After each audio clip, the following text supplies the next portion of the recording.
Hello Brian, লক্ষ্মীর ভাণ্ডারে যারা টাকা পায় তাদের জন্য সুখবর। এবার রাজ্য বাজেটে লক্ষ্মীর ভাণ্ডারের টাকা ডবল করেছে। মানে যারা 500 টাকা পেতেন তারা এবার 1000 টাকা করে পাবেন, এবং যারা 1000 টাকা পেতেন তারা 1200 টাকা করে পাবেন। এই টাকা দেওয়া শুরু হবে এই মাস থেকে।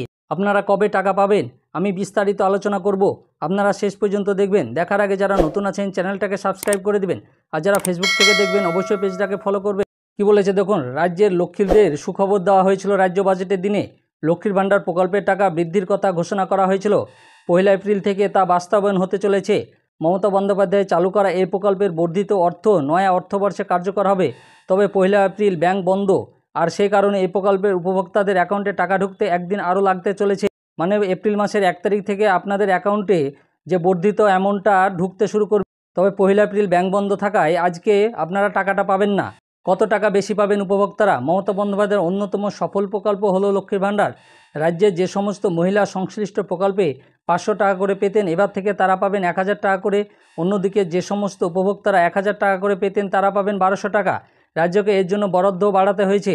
মানে যারা 500 টাকা পেতেন, মানে জেনারেল ক্যান্ডিডেটরা, তারা 500 টাকা থেকে 1000 টাকা, এবং এসসি এসটিরা 1000 থেকে 1200 টাকা করে পাবে এবার এপ্রিল মাস থেকেই। গত মার্চ মাসে লক্ষ্মীর ভাণ্ডার প্রকল্পের জন্য খরচ করা হয়েছিল 1187 কোটি টাকা। এপ্রিল মাসে সেই খরচ বেড়ে হতে চলেছে 2228 কোটি টাকা। রাজ্যে 2 কোটি মহিলারা আপনারা এই টাকাটা পাবেন 1000 এবং 1200 টাকা করে এপ্রিল মাস থেকে। উল্লেখযোগ্য, 2021 সালে বিধানসভা নির্বাচন জয়ের পর ফের একবার মসনাদে বসে লক্ষ্মীর ভাণ্ডার প্রকল্প চালু করেন মমতা বন্দ্যোপাধ্যায়। এই প্রকল্পে প্রথমে জেনারেল কাস্টের মহিলাদের জন্য মাসিক 500 টাকা এবং এসসি এসটি মহিলাদের জন্য 1000 টাকা করে দেওয়ার কথা ঘোষণা করা হয়।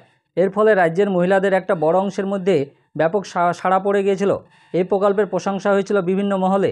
সংসার চালানোর কাজ থেকে শুরু করে ছেলেমেয়েদের পড়াশোনাতে এই অর্থ ব্যয় করতে পারছেন রাজ্যের মহিলারা।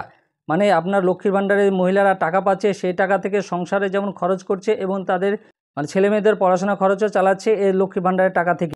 সম্প্রতি একটি সমীক্ষা মোতাবেক বহু মহিলা এই টাকা যেমন সন্তানের পড়াশোনা লাগিয়েছে, কেউ বা প্রসাধনী কিনছেন, খাওয়া দাওয়া নিয়ে নিজেদের শখ পূরণ করছেন।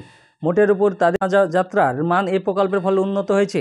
বাজেটে বরাদ্দের বাড়ানোর সিদ্ধান্ত কথা ঘোষণা করেন মমতা বন্দ্যোপাধ্যায়।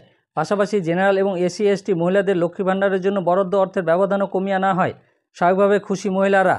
রাজ্যের এক আধিকারিক জানিয়েছেন 1 এপ্রিল থেকে এই বর্ধিত ভাতা কার্যকর হতে চলেছে। তবে ওই দিন ব্যাংক বন্ধ থাকার কারণে 2 এপ্রিল উপভোক্তাদের অ্যাকাউন্টে ঢুকবে টাকা। মানে এপ্রিল মাসের 1 তারিখ ব্যাংক বন্ধ থাকছে, তার জন্য আপনারা আজকে টাকাটা পাবেন না। 2রা এপ্রিল মানে কাল থেকে আপনারা অ্যাকাউন্টে লক্ষ্মীর ভাণ্ডারের বর্ধিত অ্যামাউন্টটা আপনারা পেয়ে যাবেন। মানে 1000 টাকা এবং 1200 টাকা করে আপনার 2 তারিখে পেয়ে যাবেন। আপনাদের অ্যাকাউন্টে এপ্রিল মাসের 2 তারিখ থেকে টাকা ঢুকতে লাগবে। কারো অ্যাকাউন্টে ঢুকতে দেরি হতে পারে, কিন্তু সবার অ্যাকাউন্টে ঢুকবে। মানে আস্তে আস্তে টাকা ছাড়বে। এবার কারোর দেরি হবে, আবার কারোর আবার 2 তারিখ থেকে ঢুকতে শুরু করবে। আপনারা অ্যাকাউন্টটা চেক করবেন। আমার এই ভিডিওটা ভালো লাগলে কমেন্ট এবং লাইক ও শেয়ার করে দিবেন। আর যারা নতুন আছেন চ্যানেলটাকে সাবস্ক্রাইব করে দিবেন, আর পাশে থাকা বেল আইকনে ক্লিক করে দিবেন, যাতে এ সংক্রান্ত আরও ভিডিও আপনি প্রথমেই পেয়ে যান। আর যারা ফেসবুক থেকে দেখবেন অবশ্যই পেজটাকে ফলো করবেন। ধন্যবাদ।